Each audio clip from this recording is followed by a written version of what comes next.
এটা হচ্ছে মাছের ডিমের একটা রেসিপি। নমস্কার বন্ধুরা, আমি সুতপা। সুতপার কথাকে সঙ্গে করে আজকে নিয়ে এসেছি মাছের ডিমের একটা অনবদ্য রেসিপি। এটা অল্প একটু ডিম ঘরে থাকলে বাড়ির শুদ্ধ লোকের পেট মন দুটোই ভরে যাবে, সেরকম একটা রেসিপি। তার জন্য দেখো মাছের ডিম নিয়েছি, আর ডিমের থেকে একটু পরিমাণে বেশি পেঁয়াজ নিয়েছি। কয়টুকু ডিম নিয়েছি দেখতেই পাচ্ছ, পুরো এক বাটি ঝোল হয়ে যাবে এটা দিয়ে। দেখো, এটা আমি একটা বাটির মধ্যে ঢেলে নিলাম, আর দিয়ে দিলাম পেঁয়াজগুলো বাটির মধ্যে। এবার ডিমগুলোকে একটু কেটে নেব। আর পেঁয়াজটা কিন্তু কম হলে চলবে না, পেঁয়াজের পরিমাণটা একটু বেশি হলেই ভালো হয়। কেন, পেঁয়াজটা কম হলে না ডিমের যে রেসিপিটা করছি একটু শক্ত হয়ে যেতে পারে। আর যদি পেঁয়াজটা বেশি হয় বেশ একটু সফট হবে, খেতে ভালো লাগবে। সেই জন্য পেঁয়াজটা একটু বেশি হলেই ভালো হয়। এইবার ডিমগুলোকে কেটে নিয়ে এর মধ্যে কিছু মশলা এবার যুক্ত করতে হবে। মশলা বলতে প্রথমে আনতে হবে কাঁচা লঙ্কা। কাঁচা লঙ্কাগুলোকেও আমি কিন্তু ছোট করে কেটে নেব। কাঁচা লঙ্কাগুলো কিন্তু কোনো পেস্ট করে দেওয়া যাবে না, কেটে দিলেই ভালো লাগবে খেতে। আর তার সঙ্গে আনবো, আর কিছুই দেবো না, শুধু একটু লবণ আর হলুদ। কাঁচা লঙ্কা, লবণ আর হলুদ, ব্যাস এই তিনটে জিনিস দিয়েই এটা পুরো মশলা রেডি হয়ে যাবে। তারপর এর মধ্যে আনবো হচ্ছে বেসন। দেখো, কাঁচা লঙ্কাগুলোকে কিন্তু আমি ছোট করে কেটে দিচ্ছি, সেটা পুরোটাই তোমাদের সাথে শেয়ার করে দিলাম একদম। এইবার নিয়ে আসছি লবণ, আর তারপরে নিয়ে আসছি হলুদ। এই যে লবণ দিয়ে দিলাম, এইবার দিচ্ছি হলুদ। এবার আনবো এই যে বেসন বললাম। এবার বেসন নিয়ে এসে এটাকে পকোড়ার শেপে আনার মতন বেসন দিতে হবে এর মধ্যে। আমি প্রায় যে পরিমাণে বেসন দিয়েছি এইটুকু মাছের ডিমের সমপরিমাণেই বেসন দিয়েছি, তার থেকে বেশি এখানে দেইনি। যেটুকুনি দিয়েছি ও ডিমের সমপরিমাণই হবে। সবটা মিলিয়ে বেশ সুন্দর করে এবার মাখিয়ে পকোড়ার শেপে আনার মতন করে মাখিয়ে নিতে হবে। ওদিকে আমি কিন্তু কড়াই বসিয়ে রেখেছি, কড়াই বসিয়ে গ্যাসটা কমিয়ে দিয়ে রেখেছি, যে কড়াইটা একটু গরম হোক। আর এই রেসিপিটা করতে গিয়ে আর একটা জিনিস খুব জরুরি, সেটা আনছি আগে, এটাকে মাখিয়ে রেডি হয়ে যাক, তারপরে তোমাদের সেটা শেয়ার করছি যে সেটা কি। ওইটাই হচ্ছে আসল জিনিস, যেটা এত টেস্ট হবে সবার মন পেট দুটোই ভরে যাবে। ওই জন্যেই বললাম। এই যে কড়াই বসিয়েছি। আর একটা জিনিস হচ্ছে, এই দেখো, এটা হচ্ছে পাকা তেঁতুল। তেঁতুলটাকে আমি ভালো করে ধুয়ে নিয়ে ভিজিয়ে রাখলাম, মানে বাজার থেকে কিনে আনা, তাই ধুয়ে নিয়েছি। এই আর কি, ধুয়ে নিয়ে এবার ভিজিয়ে রাখলাম। আর এদিকে কড়াইতে দেখো 2 টেবিল চামচ মতন আমি তেল দিয়ে দিয়েছি, সর্ষের তেল অবশ্যই। এবার এই যে ডিমগুলো মাখালাম, সেই ডিমগুলো পকোড়ার শেপে ভেজে নেব। এই যে এই ভাজাটা কিন্তু একটু কড়া ভেজে শুধুও খেতে পারো, আর ঝোলে দিলে তো খাওয়া যাবেই। আমি দুরকমই করছি, কারণ এটা ভেজে রাখলে পরে 2-1টা করে নিজেদেরও খেতে ভালো লাগে। মাছের ডিমের পকোড়া তো খেতে ভালো হয়ই, সেই কারণে কিছুটা একটু কড়া করে ভাজবো, কিছুটা একটু হালকা করে ভাজবো। এই দেখো, সবটা আমি এরকম করে দিয়ে দিচ্ছি। এই প্রথমে এইগুলোই আমি একটু কড়া করে ভেজে নেব, আগে সবগুলো দিয়ে নিই। আর এইটা কিন্তু এই যে বললাম যে একটু হালকা ভাজলে ঝোলে বেশি ভালো লাগবে।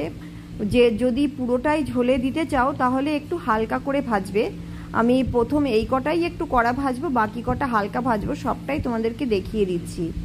কারণ ওই যে বললাম, নামিয়ে রাখলে হাতে হাতে দেখবে 2-1টা করে খেতে ইচ্ছা করবে। এই যে আমার এগুলো সব এই যে কতটা কড়া করেছি দেখো।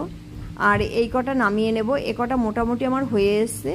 এবার নামিয়ে নিয়ে তারপরে হচ্ছে পরের আরেক ব্যাচ হবে, আমার আরেকবার দিতে হবে কড়াইতে। এগুলো রেডি হয়ে গেছে, এগুলো নামিয়ে নিচ্ছি। নামিয়ে পরেরগুলো আবার দিয়ে দিচ্ছি। সেগুলো কিন্তু আমি একদমই কম ভাজবো। এই যে এই রেসিপিটাতে যদি একটু কম ভাজা হয় খেতে বেশি ভালো লাগে। এ কটা আমি ভাজলাম যে শুধু হাতে হাতে খেতে পারবো। আর যদি তোমরাও যদি এরকম করে খেতে চাও তাহলে এই দেখো ভেতরটা কেমন হয়েছে, তাহলে একটু কড়া করেই ভেজে নেবে। আর এই দেখো, এবার বাকিগুলো এরকম হালকা করেই আমি তুলে নিলাম। এইবার দেখো কড়াইতে তেল রয়েছে, ওই 1/2 টেবিল চামচ মতনই তেল আছে।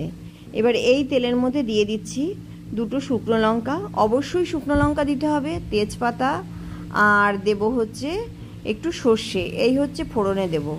ফোড়নে দিয়ে এই সমস্ত কিছু খুব ভালো করে যখন হয়ে যাবে, একটু নাড়াচাড়া দিয়ে নেব, তখন দেব কাঁচা লঙ্কা। কাঁচা লঙ্কা হচ্ছে একদম কেটে 2টো টুকরো করে দেব। সমস্ত কাঁচা লঙ্কাগুলো এই দেখো কেমন করে কেটে দুটো মানে মাঝখান থেকে চিড়ে দুটো করে টুকরো করে দিয়ে দিচ্ছি।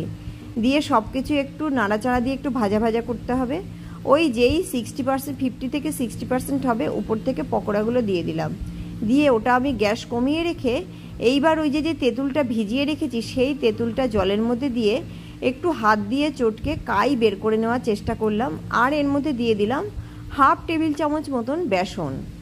এবার সমস্ত শুদ্ধ খুব ভালো করে এটাকে মাখিয়ে কাইটা বের করে নেওয়ার চেষ্টা করছি।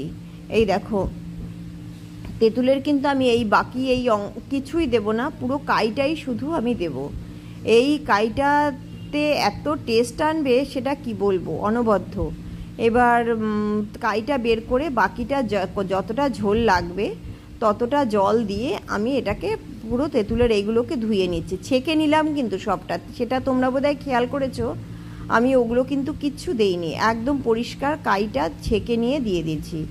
এবার এই জলের মধ্যে দিয়ে দিলাম লবণ আর দিলাম হলুদ। এইবার দিয়ে এটাকে খুব ভালো করে ফোটাতে হবে, একটু বেশিক্ষণ ফোটাতে হবে। আর জলের পরিমাণটা একটু বেশি দিতে হবে, তাহলে ফোটাতে যে কমে যাবে সেই অবস্থায় হয়ে যাবে। এই দেখো আমার কিন্তু আরেকটু ফুটবে, আর খুব বেশিক্ষণ না, এটা হয়ে এসেছে। আর সেই ফাঁকে তোমরা প্লিজ চ্যানেলটাকে সাবস্ক্রাইব করে ভিডিওটাকে একটা লাইক দিয়ে রাখো। এত সুন্দর একটা রেসিপি তোমাদের সাথে শেয়ার করছি, লাইক তো দিতেই পারো, তাই না? এই দেখো এটা কিন্তু হয়ে গেছে। এই যে কি অবস্থায় দেখো, পুরো দেখলেই বোঝা যাচ্ছে। আর ঝোলটা কিন্তু এরকম একটু পাতলা, মানে পাতলা বলতে কি এটা একটু ওই ঝোল ঝোলই থাকবে, এটা কিন্তু গাঢ় হবে না। এবার গাঢ় না খেতে ভালো লাগবে না। এই দেখো নামিয়ে নিয়েছি আমি, কি অবস্থায় নামিয়েছি দেখতেই পাচ্ছ। আর এই দেখো ভেতরটা কেমন হয়েছে দেখতে, প্রত্যেকটা কিন্তু একটু ফুলে বড় হয়ে গেছে। এটা অনবদ্য টেস্ট, অন্তত একবার ট্রাই করবে। কেন বিনা মশলায় কোনো ঝামেলা নেই, বিনা তেলে এত সুন্দর একটা রেসিপি হয় যেটা একবার করলে বাড়ির সবাই চেটেপুটে খাবে, একদম কেউ বাদ দেবে না, সবাই চেটেপুটে খাবে। এত সুন্দর একটা রেসিপি। আর আমাকে কমেন্টস করতে কিন্তু ভুলো না রেসিপিটা কেমন হলো, অবশ্যই কমেন্টস করো। আর সবাই সঙ্গে থেকো। আজ এই অবধি, আবার দেখা হচ্ছে, কথা হচ্ছে পরবর্তী রেসিপিতে। আজ টাটা, বাই বাই।